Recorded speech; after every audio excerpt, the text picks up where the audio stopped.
আজকে তোমাদেরকে আমি ফেলে দেওয়া সবজির খোসা দিয়ে একটা রেসিপি করে দেখাবো। এটা আমার শাশুড়ি মায়ের তৈরি রেসিপি। মোস্ট প্রবাবলি অনেক মানুষই আমরা এই খোসাগুলোকে ফেলে দিই। চলো এই খোসাগুলো দিয়ে একটা রেসিপি তৈরি করি। গরম ভাতে অনবদ্য একটি রেসিপি। প্রথমে কড়াইয়ে একটু তেল দিয়ে দিলাম।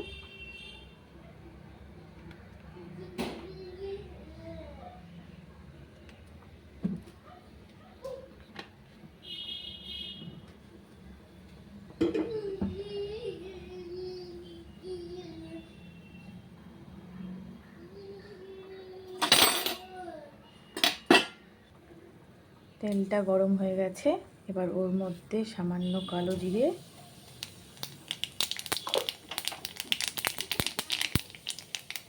রসুনের কোয়া আর শুকনো লঙ্কা দিয়ে দিলাম।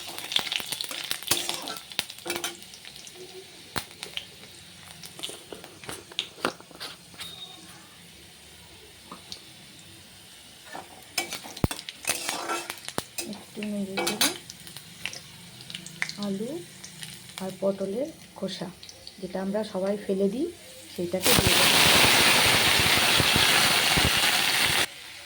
দিয়ে একটু নাড়াচাড়া করে নিয়ে এর মধ্যে সামান্য লবণ,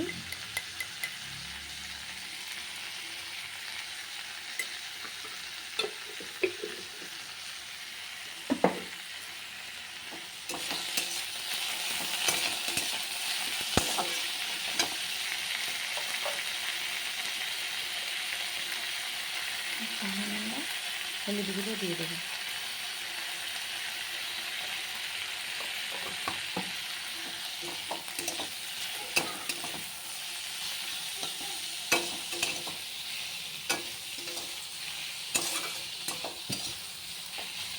নাড়াচাড়া করে লো টু মিডিয়াম আছে হালকা করে ভেজে নেব।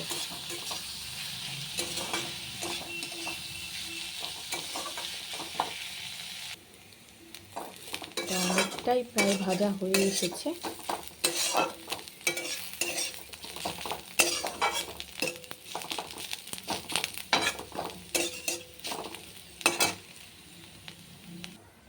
এটা আমার ভাজা হয়ে গেছে, এবার এটাকে আমি নামিয়ে নেব। নামিয়ে শিলপাটায় বেটে নেব। তোমরা চাইলে মিক্সিতেও বেটে নিতে পারো, তাহলেই তৈরি হয়ে যাবে আলু পটলের খোসা বাটার। দারুণ টেস্ট, গরম ভাতের সঙ্গে খুব সুন্দর লাগে খেতে। তোমরাও বানিয়ে খেও।